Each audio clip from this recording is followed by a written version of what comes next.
Esses dias eu fui pregar em Fortaleza. O pastor de Fortaleza falou para mim: pastor, o senhor tem um amigo para indicar que canta? Tenho. Da onde ele é? Pernambuco. Ele é esse mesmo que eu quero, porque é aqui pertinho da gente.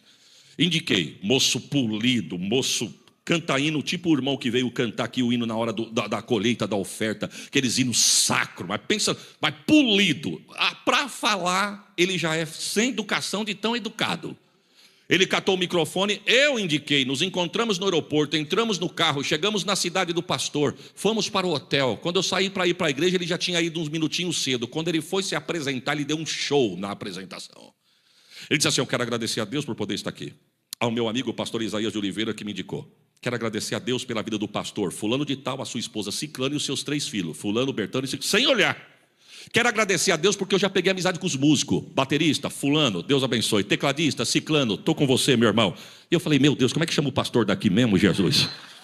Tentando lembrar o nome do pastor e ele dando um show. Por quê? Porque eu fiquei com uma mania. Não estou falando que eu estou errado, mas a idade vai chegando também, né, irmãos? E se a gente não treinar o cérebro... Por quê? Varão. Peguei hábito de chamar os irmãos de varão. Meu pai mora em São Paulo, e quando eu chego de viagem, tem um vizinho que me viu crescer. Ele me vê, eu falo: tudo bem, varão? Como é que você está, varão? Vai visitar nós em Catanduva, varão. Um dia ele chegou em mim e falou: por que você me chama de varão? Porque eu sou magro e alto. Sabe por que você riu? Porque esse idioma não é dele, é teu. Porque também eu não posso estar na roda do ímpio e falar que nem ímpio, e depois estar na roda do crente e querer falar que nem crente. Eu estou com crente e falo que nem crente, e quando eu estou com ímpio eu falo que nem crente na roda dos ímpios. Presta atenção nisso aqui, irmão, ó, presta atenção. Não é o que está no mundo que tem que pegar em mim, é o que está em mim que tem que abraçar quem está no mundo. Porque quando eu estou na roda do ímpio, se eu falo que nem ímpio, eu preciso rever os meus conceitos. Mas por que você me chama de varão? Porque eu sou magro e alto? Eu falei: não, porque varão é uma palavra bíblica, seu dito. Então eu chamo de varão. E a unção pega. Eu chego de viagem, ele: já chegou, varão? Vai que dia, varão? Vai com Deus, varão. Volta sempre, varão. Esses dias eu saí, pastor, de Catanduva para pregar em São Paulo, feriadão prolongado. Esses dias, força de expressão, já tem um tempo. Eu estou dirigindo o meu carro na frente e a Sheila, minha esposa, com o casal de filhos atrás. Que às vezes a congregação quer pegar fogo. Então a diaconisa vai no meio para apaziguar. Aí eu olhei assim, uns 1.500, 1.800 metros, tinha uma marquise, um sol que Deus mandava, e uma viatura parada debaixo daquele viaduto, e o giroflex ligado. Falei para Sheila: Sheila, vai parar a gente. Ela falou: quem? Aqueles guarda lá, ó.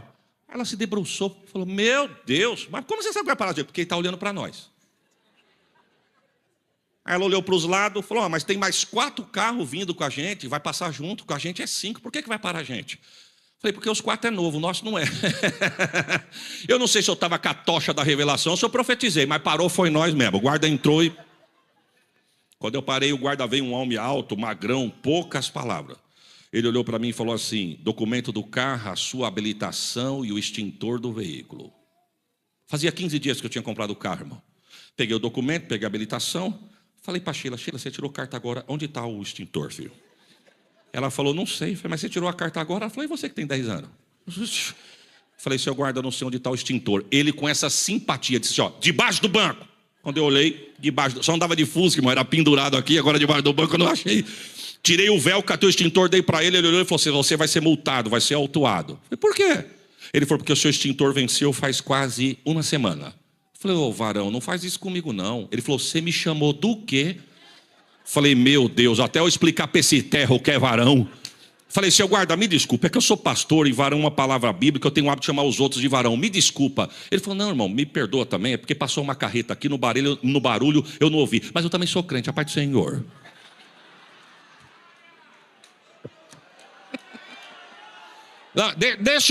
Deixa eu me explicar, porque vai que tem um apontador aí, um incrédulo de plantão. Deixa eu me explicar. Eu não subornei ninguém, mas o varão me deu um grande livramento, irmão. Ele falou: o senhor está indo para onde? Para São Paulo. Fazer o quê? Pregar. Ô meu irmão, 60 quilômetros tem um posto de troca. Tu para lá e troca teu extintor, senão você vai ser multado, tá certo? Deus te abençoe, meu irmão. Se a gente não se vê mais aqui, um dia nós se vê no céu. Vai com Deus, varão. Fica com Deus, varão. Ó... Eu não subornei ninguém, mas eu não tenho vergonha do que eu sou. É melhor chamar de varão e receber um livramento que pôr uma garopa e tentar subornar. Mas ninguém vai dar um glória agora. Diga comigo, valor.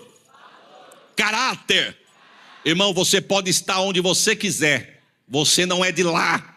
Você é daqui. Por exemplo, esse dia eu fui pregar em Minas. O irmão, no meio da roça, irmãos. Da porta do hotel onde os irmãos me deixou, pastor, 50 minutos de carro de estrada de terra para chegar na igreja. No meio de uma roça de cafezal. Falei para minha esposa, só vai ter nós lá e o pastor. Quem é que vai num culto desse, pelo amor de Deus? Ninguém. Chegamos lá, irmão. Só sentamos porque éramos convidados, senão nós ia ficar de pé. De tanto crente. Mas pensa num crente que fala diferente. Falou assim para mim, pastor, o senhor gosta de um queijinho? Falei, eu não entendi, varão. Pudim? Queijinho? Falei, gosto sim. Mas o senhor fala estranho, hein? Eu falo estranho? Mas sabe por que eu falo estranho? Porque eu estou no território dele, não no meu. Você quer ver? Sai de Bragança e vai para Catanduva que tu vai ver. Fica no fim do culto, na porta da nossa igreja, 5 minutos conversando com os crentes. Vão olhar para você e vão dizer, você não é daqui, né? Não é assim? Porque nós não somos, eu não sou daqui, vocês não são de lá. Você pode ir para qualquer lugar do mundo, irmão. Você não é de lá, a tua essência não é de lá, a tua essência é daqui. Você pode estar em qualquer lugar do planeta, vestir a grife do país, falar o idioma do país, aprender a comer a comida da culinária do país, usar o sapato de lá, o perfume de lá, falar que nem os de lá, mas você não é de lá. A mesma coisa é a igreja. Estamos num mundo de passagem pelo mundo, não temos nada com o mundo, porque a nossa essência não é daqui. Se alguém te comparar com alguém daqui, reveja os seus conceitos. Mas se falar que você é diferente, você já está no lucro, porque você não é daqui mesmo. Eu não sei se você já escutou eu falando isso por aí, mas esperasse eu chegar aqui, ninguém mandou se cortar caminho. Esperasse eu chegar aqui. Deus me deu a oportunidade de pisar na Itália.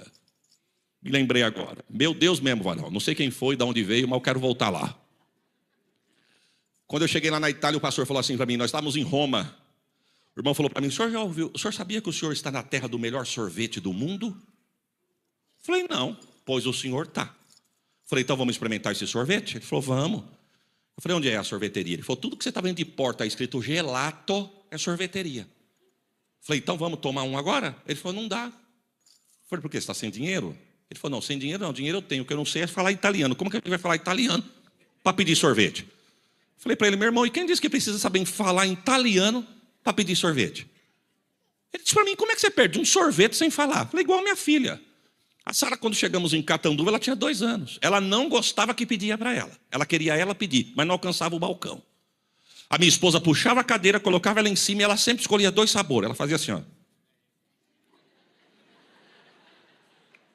Falei, por exemplo, você gosta do quê? Eu gosto de morango. Falei, não tem segredo. Procura uma tonalidade de rosinha com cara de morango, aponta. Aí ele começou a rir. Falei, eu estou falando a verdade, varão. Ele falou, vamos lá então que eu vou pagar. Falei, agora que eu peço mesmo, você pagando, agora que eu vou pedir. Eu entrei, tinha um refeitório, uma sala lá, sei lá, tipo um refeitório, uma cozinha. Eu fui para um lado do balcão, ele foi para o outro. Aí eu falei baixinho para ele, varão. Aí ele veio, aqui ó, tonalidade de rosinha parece morango. Ele falou, é verdade, mas vem do lado de cá. Aqui ó, é outra tonalidade de rosinha que também pode ser morango. Eu falei, é verdade, e agora? Ele falou, agora você vai pedir morango para mim. Aí nisso vem a moça veio séria, uma moça não mostrou reação. Eu falei rapidinho para ele, só não dá risada para ela não pensar que eu estou tirando sarro dela. Ele falou, por quê? Aí eu virei e falei assim para ela, eu quero um sorvetito moranguito. Ela olhou para mim e falou, de que lugar que vocês são do Brasil? Falei, como que a senhora sabe que eu sou do Brasil? Ela disse, só o jeito que vocês atravessaram a praça. Eu falei para minha amiga, olha lá, até para andar já dá para ver que eu não sei como o brasileiro anda, mas ela olhou. Preste atenção no que eu vou dizer e já que você riu gostoso, prepara um glória melhor. Eu não sei como o mundo tem que nos ver, mas ele tem que olhar e nos dizer, lá vai um crente lá vai um crente. Você não é daqui, você é de lá, irmãos. Quantos pode dar um glória melhor do que esse que deu? Diga comigo, valor, caráter. Agora diga poder. Eu não vou extravagar, porque eu posso até... eu posso prosseguir? Fui solto na banguela agora, irmãos. Então vamos para frente. Diga comigo, poder.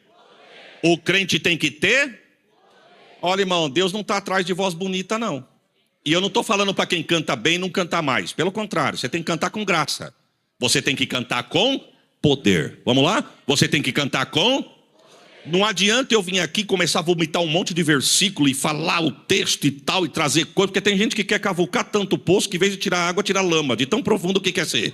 Ele quer ser tão profundo, não adianta você ter tanto conhecimento se você não tiver. Não adianta você vir aqui reger e pular e vir para cá e erguer a mão e fazer cara e boca e não tiver. Você tem que cantar com poder, tocar com poder, reger com poder, pregar com poder.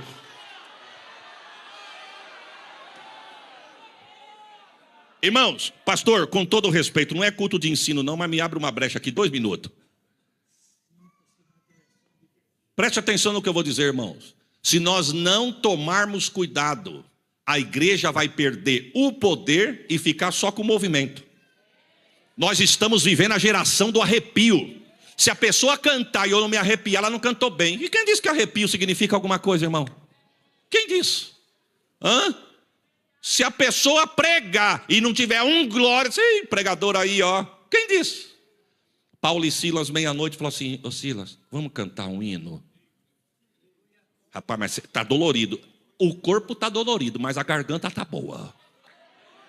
Foi cantar. Segura o glória e prepara o melhor. Perceba que quem tem, passa até para quem não tem. Porque do jeito que eles cantaram, até quem não tinha, estava ouvindo, recebeu. Segura o glória e prepara o melhor. Você sabia que tem gente que entra do teu lado, senta, está com um sorriso no rosto, mas você não conhece nem a aflição da alma? Mas se você adorar com poder, o cadeado vai cair do lado de quem está sentado. Alavassore calamamai. Olha, irmão, quando eu vejo um crente cochilando no culto, que acontece aqui, irmãos? Bom, pronto, acontece. Já só pela risada dos obreiros acontece. Isso acontece em qualquer lugar, irmãos. Qualquer lugar. Quando tu vê um crente cochilar no culto, pode puxar o currículo dele. Acordou muito cedo, trabalhou demais, teve um dia cansativo, está com a mente cansada. Acontece isso. Agora, é diferente quem fica até de madrugada na rede social. Eu não estou falando com isso. Eu estou falando quem está com a mente cansada, o corpo cansado, que acontece com a gente. E vou falar, acontece com quem está no altar também. Tem dia que a gente chega no culto e fala: Senhor, abençoa os louvores, abençoa os departamentos. Deixa eu ver quem vai pregar aqui, abençoa quem vai pregar também, porque hoje eu não tenho nada, Senhor, mas abençoa quem vai pregar aqui também. E detalhe, manda poder, que senão eu durmo. Isso acontece, irmão. Agora, mais feio não é quem dorme, é quem está sentado do lado. É quem está sentado do lado. Não é mais feio para quem dorme, é mais feio para quem está sentado do lado. Está tão gelado, tão enlatado, que congelou o irmão, que o irmão dormiu. Eu quero ver alguém cochilar do lado de um canela de fogo. Eu quero ver. Se tiver alguém aí, cutuca. Fala: cutuca, senão vai ficar feio para mim. Dá glória. Eu estou sentindo Deus neste lugar. O crente tem que ter poder. Vamos lá, tem que ter poder. Já contei isso aí em algum lugar. Se você escutou, escute de novo. Estou andando com a minha irmã no alto da Zona Norte. Eu tenho uma irmã que mora na Zona Norte de São Paulo. Somos em 3 irmãos, pastor.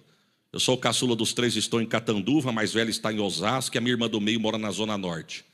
Mas moças de Deus, não é porque são as minhas irmãs, não. Mas essa minha irmã do meio, Deus tem um negócio diferente com ela no sentido de Deus usar. Deus dá nome. Quando Deus quer, viu, irmãos? Quando Deus quer, Deus dá nome, dá data, dá endereço. Ela tem esses mistérios aí.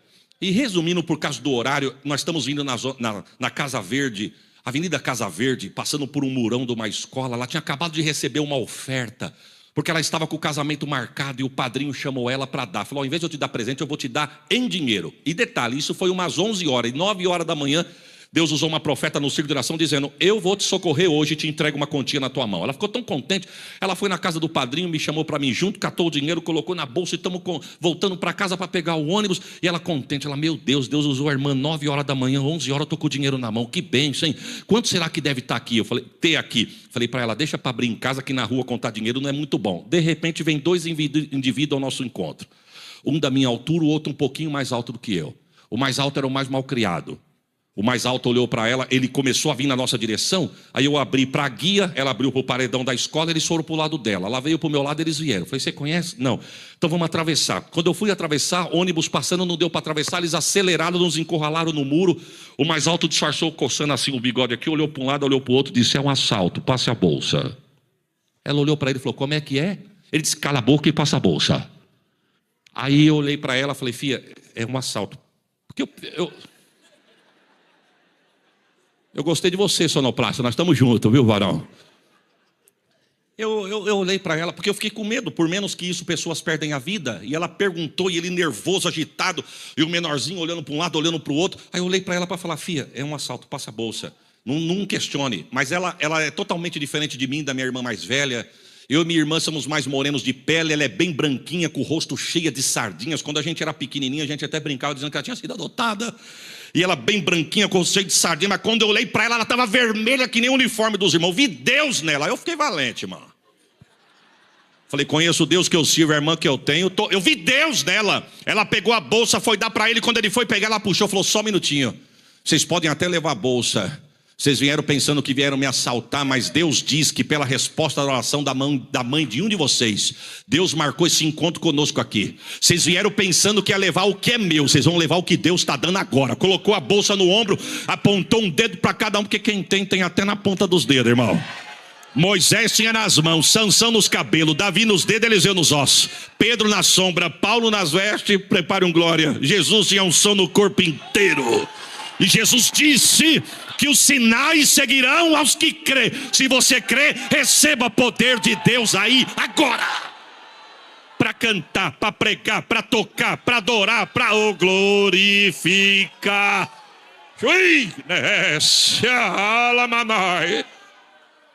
Mas volta aqui comigo aqui. Apesar que agora eu estou livre. Volta comigo aqui. Ela apontou um dedo e falou para o menor, só um minutinho que o assunto é com o maior aqui. Deus manda te dizer que tu és desviado da Assembleia de Deus, Ministério do Belém. Ele olhou para ela e falou, como é que você sabe? Ela disse, agora se aquete, porque quem está falando aqui é Deus. E para você saber que Deus marcou esse encontro conosco, Deus manda te dizer que a tua mãe faz parte do círculo de oração que você está afastado. O teu adversário abre tua sepultura. A lágrima começou a descer. Aí eu olhei para o menor.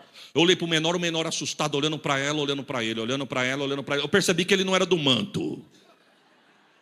E ele com a cabeça baixa e a lágrima escorrendo, e ela dizendo assim, o diabo abre tua sepultura todo dia, mas porque tua mãe está com o joelho no chão clamando a Deus por ti, o diabo abre, o anjo fecha. O diabo abre, o anjo fecha. O diabo abre, o anjo fecha. Agora Deus manda te fazer uma pergunta, moço. Deus manda te perguntar, o que eu te fiz para tu virar as costas para mim? E ele assim, o que eu te fiz? O céu te pergunta para você virar as costas para Deus. Deus manda te dizer, volta porque a tua chamada é grande. A promessa de Deus ainda está de pé. Deus te ama. Agora dá licença que é com esse aqui. Sobrou para todo mundo, irmão. Só que eu percebi que o menor não entendia, porque do jeito que o anjo tomou ela e virou para ele, ela virou para ele e disse assim, tu está perguntando o que está acontecendo? Deus manda te dizer que isto é poder de Deus. E ele ficou olhando para ela um pouco nervoso, sem sangue nos lábios, olhando para o amigo assim chorando. Aí ela disse assim, para você saber o que é o poder desse Deus, no teu bolso traseiro tem uma receita médica.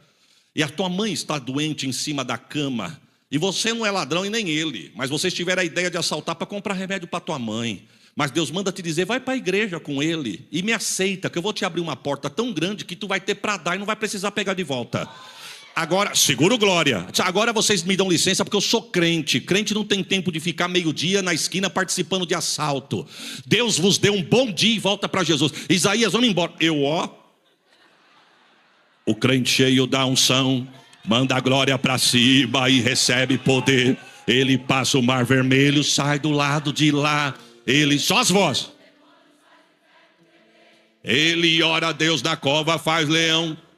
Ele ora no holocausto e o fogo vai. Deus envia o maná, se vier o Jordão. E se não abrir? Na carne, na unção de... Não, eu dava um glória melhor do que esse que você deu. Ei, calabachori lá mandai. Irmãos, eu vou falar algo aqui que talvez você nunca ouviu. Ou talvez você sabe primeiro do que eu. Mas o céu está me incomodando esses dias, pastor. Da pandemia para cá o céu está me incomodando. Eu falei isso até na nossa catedral lá em Perus. Eu tenho 47 anos de vida, sou nascido na igreja. Tem gente aqui que tem muito mais história do que eu de vida e de igreja. Mas eu sou de um tempo, irmão, que dependendo do culto, o diabo manifestava no culto, porque eu não queria que a pessoa ficava aqui. Você já viu isso? Agora deixa eu te fazer uma pergunta, e não é bate-papo nem podcast aqui não. Quanto tempo faz que a gente não vê ele se manifestar mais? Ô pastor, mas ninguém quer ver ele se manifestar não. Eu vou te dar duas notícias. Primeiro, se for para libertar tem que manifestar. Ponto. Agora ninguém está dizendo que ele não quer, que nós não quer ver ele se manifestar e nem que ele não tem que se manifestar. Não é isso. E também não está faltando poder na igreja. Eu vou te falar o que está acontecendo. O diabo nesses últimos dias está mudando as estratégias. Por quê, pastor? Porque ele percebeu que quando ele se manifestava, tinha gente que olhava e temia e ia buscar Deus para se encher de poder, para poder expulsar. Hoje ele não se manifesta mais. Se nós não vigiarmos, o que eu vou falar aqui pode até parecer gritante, mas se você quiser eu te explico depois. Ele vai entrar no nosso meio, sentar no nosso meio, erguer a mão para dar glória no nosso meio e acabar o culto e ir embora. Sem fazer barulho. Pastor, o que o senhor está falando? Eu estou falando o que está na Bíblia. A Bíblia diz que uma mulher frequentava o culto há 18 anos. E a Bíblia diz o quê? Sendo oprimida por um espírito maligno. 18 anos na igreja e não era liberta. Mas Jesus disse, hoje eu vou no culto lá. Eu vou lá. Quando Jesus chegou, falou, chama essa mulher aí para mim. O texto diz que ela era tão oprimida que ela chegava a andar arcada. Você quer ver essa realidade nesse texto?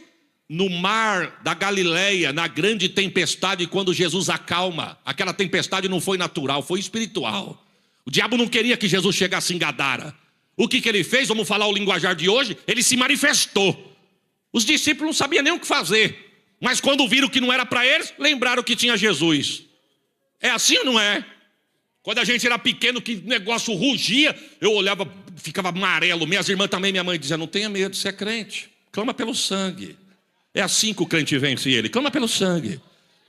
Clama pelo sangue e repreende no nome de Jesus. A gente já aprendia a expulsar. Os discípulos lembrou que tinha Jesus. Disse, eu não posso, mas Jesus pode. Jesus, não te importa que perecemos? Jesus levantou e disse, vento, cala-te, mar, aquieta-te. Preste atenção. Chegaram em Gadara. Quando chegaram em Gadara, o diabo não mudou a forma de trabalhar? Pergunta se trouxe o gadareno e ficou manifestando e dizendo, eu vou te matar. Pergunta. O texto diz que ele chegou diferente. O texto diz que quando chegou em Gadara, o diabo chegou, se prostrou e o adorou. E a adoração foi bonita, irmão. Olha como ele adorou. O que temos nós contigo, ó Jesus, Filho do Deus Altíssimo? Se é uns crentes emocionados de hoje, era para sentir arrepio. Olha, até me arrepiou. A pergunta é, você tem poder para isso? Você está revestido de poder ou está de modismo? E não vim aqui falar de usos e costumes, não. Estou falando de modismo. Você quer ver? Quantas horas você jejuou por você mesmo essa semana? Quantas horas você tirou de devocional? Quantos textos você leu? Quanto que você orou para essa festa acontecer? Quanto? Quanto que você pediu para Deus para que na hora do apelo o pecador se converta? Ou fica esperando de cantor de fora e pregador de fora? Quem mandou me convidar, irmãos? Aí faz o apelo, diz, ninguém aceitou. Mas também a palavra desse homem não quer dizer nada. Palavra não mata, quem mata é o pecado. Se a palavra for pregada e tiver graça de Deus, a corrente cai e a salvação chega. Mas vamos para frente, irmão. Diga comigo, valor, caráter e poder.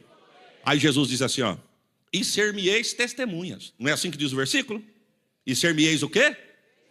Então nota de rodapé, quem falou isso foi Jesus. Então a gente nunca vai poder ser um testemunha de Jeová.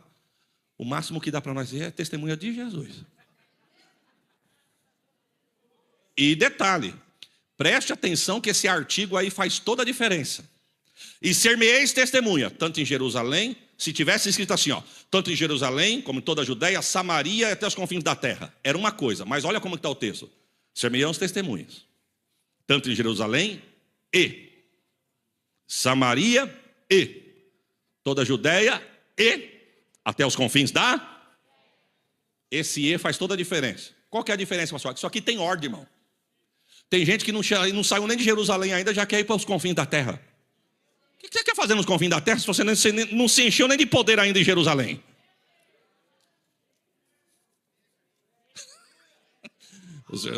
Os irmãos estão comigo, irmão? Preste atenção. Você sabia que tem gente que nunca vai chegar nos confins da terra? Você sabia que tem gente que o máximo que vai chegar na Judéia? Outros vai um pouquinho mais longe até Samaria? E tem gente que nunca vai sair de Jerusalém? Até porque se todo mundo sair de Jerusalém, as portas fecham. Aí você fala assim, você vê gente falar assim, eu congrego aqui há 30 anos, nunca saio daqui, estou aqui há 30 anos. Aí tem gente que não entende e diz, meu Deus, 30 anos aqui, meu Deus. Não, mas tem que ficar aqui. É aqui que tem que ficar. E outros Jesus fala assim, eu vou te usar um pouquinho. Vai ali na Judéia pregar. Aí o telefone toca, te convida para ir lá em Atibaia, só não pode se achar. Eu estou pregando fora. Agora sou itinerante. Muda a cor do terno, sapato reluzente. Não vou nem falar do cabelo que eu não tenho, senão vão falar que eu estou falando de inveja. Aí tem uns que Jesus fala, não, isso aí eu vou mandar um pouquinho mais longe. Vai até Samaria. Convite para outro estado. E tem uns que Jesus vai o quê? Vai até os confins da terra. Agora eu vou dar uma notícia. Não é porque chegou nos confins da terra que é maior do que quem está em Jerusalém.